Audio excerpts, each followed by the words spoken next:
About 2 years ago, a young freshman at Brown University in Rhode Island started this Chuck Norris Factor thing, and he started making up these little Chuck Norris Facts and had people writing in, and all of a sudden he started emailing them to me, and I'm reading them and I think, these things are pretty funny, and but anyway, so Gina said, wow, they are, and I said, yeah, it only lasts a couple of weeks, and then that'll phase out. Then all of a sudden the college crowd caught on to it, and it started circulating to all the universities throughout the country, and then the high schools started doing it, and then the middle schools, and then it started going overseas, and all of a sudden I started getting emails from Africa, and then the military picked it up, and then the military started doing their own military Chuck Norris Facts, and all of a sudden I get a call from a commander in Iraq, and he says, Chuck, he says, the troops over here are going crazy on these Chuck Norris Facts of yours, and they're bugging all of us to get you over here. Would you be interested in coming to Iraq? I said, I've been trying to get over there for 3 years, but I didn't want to go on a typical tour. I wanted to be able to mingle with the troops and go to bases and camps that the media doesn't go to. And so he said, okay. So I went over with General Magnus, Assistant Commandant of the Marines, and I started visiting all the bases and taking pictures and shaking hands. And so anyway, I was with the Army, the Navy, the Marines, all this stuff here. So I'm taking pictures with about 50 Marines. And a Marine walks up, and I'm shaking their hand, taking a picture. He says, round kick me in the head. I go, oh man, this Chuck Norris Fact, that's kind of the main thing, that right. Round kick to the head. I said, I'll tell you what, I'll do better than that. I spun him around and I got him in a chokehold.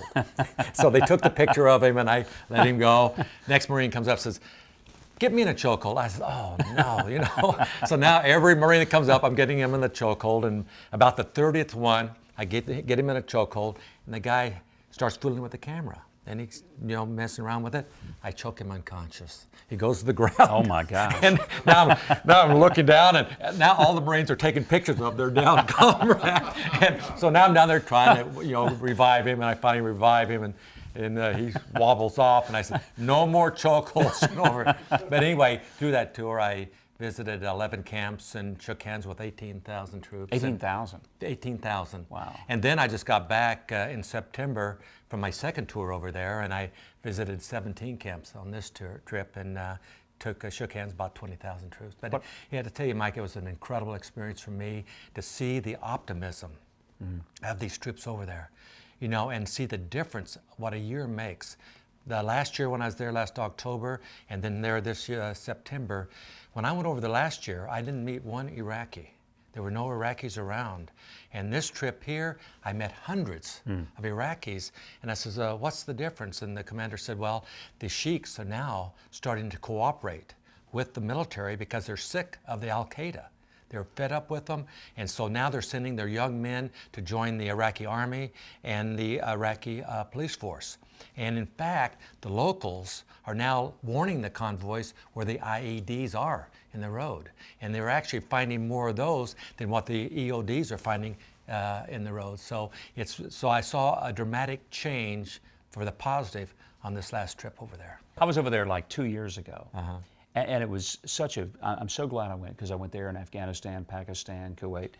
The thing that was so impressive was that the perspective that I got from listening to the news and then watching and seeing these guys firsthand, dramatically different picture in terms of what they believed they were getting done versus what I kept hearing people in Congress say they were getting done. Yeah, well, the thing is, taking pictures of all these young men and women, girls, I never heard one negative comment from one person.